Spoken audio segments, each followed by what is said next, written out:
నమస్తే, నా పేరు సుమలత. GS9 న్యూస్ కి స్వాగతం. భద్రాద్రి కొత్తగూడెం జిల్లాలోని నియోజకవర్గాలలో జరిగిన వార్తా విశేషాలు ఇప్పుడు చూద్దాం.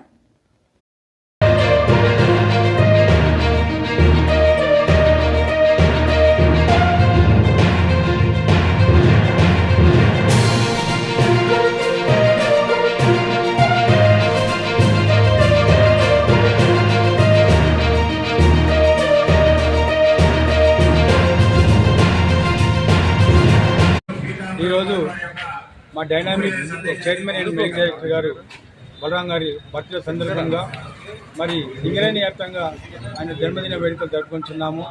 అట్లాగే వారు ఈ సింగరేణి సంస్థ డెవలప్మెంట్ గురించి కానీ ప్రగతి కానీ మరి ప్రాజెక్టులు కూడా క్లియరెన్స్ విషయంలో కానీ ముందుండి 18 గంటలు ఆర్డినెన్స్లు కృషి చేస్తూ మరి పనిచేస్తున్నాడు.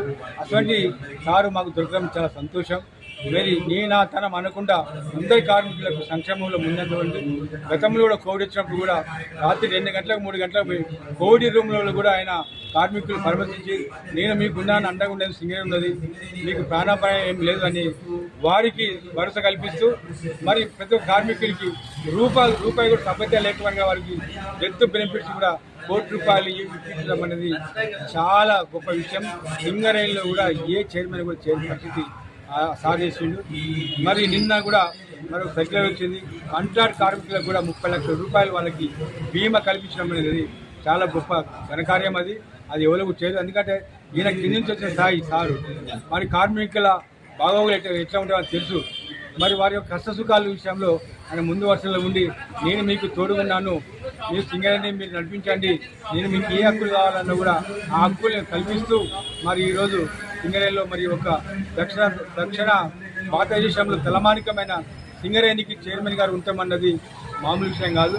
40 కోట్ల టర్నోవర్ ఈరోజు సింగరేణిలో 40 కోట్ల టర్నోవర్కి ఈయన యొక్క పనితనం మెచ్చి మరి సీఎం రేవంత్ రెడ్డి గారు మరి డిప్యూటీ సీఎం బట్టి విక్రమార్క గారు ఎంతమంది సీనియర్ ఐఏఎస్ ఆఫీసర్లు ఉన్నా కూడా ఈయన మన సింగరేణి కావాలి, ఈయన కష్టపడి సింగరేణి డెవలప్ చేస్తున్నాడు అని ఈరోజు చైర్మన్గా పెట్టినందుకు మరి మన సీఎం గారికి బట్టి విక్రమార్కి మా హృదయపూర్వక వారికి ధన్యవాదాలు తెలియజేస్తున్నాను.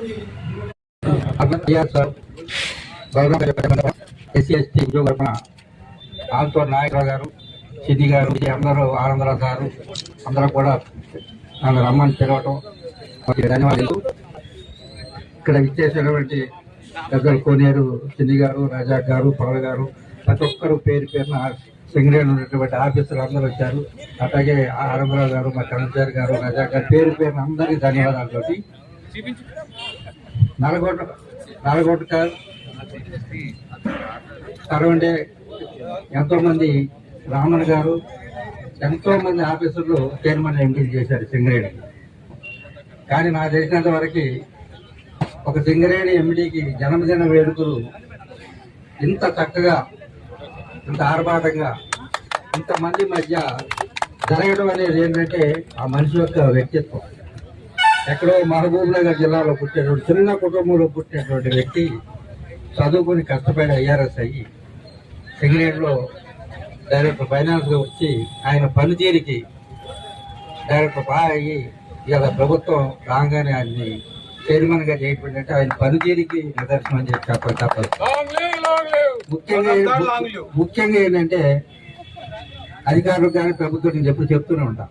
ఇలా బలరాం గారిని మేము ఎప్పుడు వెళ్ళినప్పుడు ఆయన ఇచ్చే మర్యాద, పనులన్నీ కావు, మేము ఏదో 10 పనులు వెళితే ఆ యొక్క రూల్ ప్రకారం కొన్ని అయ్యే కావు కానీ ఆయన ఇచ్చే మర్యాద, మాట తీరు, ఒక అధికారి అనే గర్వం లేకుండా ఉండడం వల్ల ఇంతమంది అభిమాన పాత్రుడు అయ్యారు బలరాం గారు.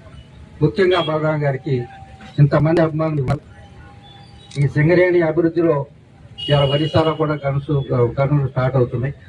సింగరేణి యొక్క అభివృద్ధి దీనికి చేతలు చెప్పే నమ్మకాలు ఉన్నాయి. ముఖ్యంగా ఈ కొత్తగూడెం బొగ్గులు తెరవాలి. అందరికీ నమస్కారం. ఈ రోజున నాకు కూడా చాలా ఆప్యాయ మిత్రుడు ఆయన బలరాం నాయక్ గారు. యాక్చువల్లీ వాళ్ళ ఇంట్లో ప్రోగ్రామ్ ఉన్నా, మా ఇంట్లో ఫంక్షన్ ఉన్నా తప్పనిసరిగా ఆయన జన్మదిన వేడుకల్లో పాల్గొనాలని చెప్పి మీ మధ్యకి రావడం జరిగింది. ఇక్కడ ఏర్పాటు చేసినటువంటి సింగరేణి కార్మిక నాయకులకి, వచ్చినటువంటి సింగరేణి అధికారులకి, అన్ని పార్టీల యూనియన్ లీడర్లు, పార్టీ నాయకులకి, అదేవిధంగా పత్రికా విలేకరులందరికీ నమస్కారం. చాలా సంతోషం. నేను ఎవరు చనిపోయినప్పుడు వాళ్ళ ఊరు వెళ్ళా. నేను చాలా చిన్న కుటుంబంలో ఈయన ఒక్కడే కష్టపడి ఈ స్థాయికి వాళ్ళ సింగరేణి సీఎండీ అంటే మాటలు కాదు. మనం చాలా మందిని చూసాం. ఇక్కడ పుట్టి ఇక్కడ పెరిగిన వాళ్ళు మనకి సింగరేణి సీఎండీ అంటే ఏ స్థాయి నాయకుడు, ఏ స్థాయి అధికారం, ఆయనకి ఏ పవర్స్ ఉంటుందో మనందరికీ తెలుసు. అటువంటి స్థాయికి ఎదిగినటువంటి అంచెలంచెలుగా కష్టం మీద ఆయన ఎవరో బ్యాక్గ్రౌండ్ లేదు, సొంతంగా ఎదిగినటువంటి మరి డైరెక్టర్ గారు, సింగరేణి సీఎండీ గారు ఇంకా మంచిగా ఉండాలి, ఇంకా ఆయురారోగ్యాలతో ఈ యొక్క సింగరేణి కార్మికులకు న్యాయం చేయడానికి ఆ భగవంతుడు అన్ని విధాలా కూడా ఆయనకి ఆయురారోగ్యాలు ఇవ్వాలని చెప్పి ఆయన భగవంతుని కోరుకుంటూ మీ అందరికీ కూడా ఇవాళ ఏర్పాటు చేసి ప్రతి ఒక్కరికి పేరు పేరున నా హృదయపూర్వక ధన్యవాదాలు తెలియజేస్తాను.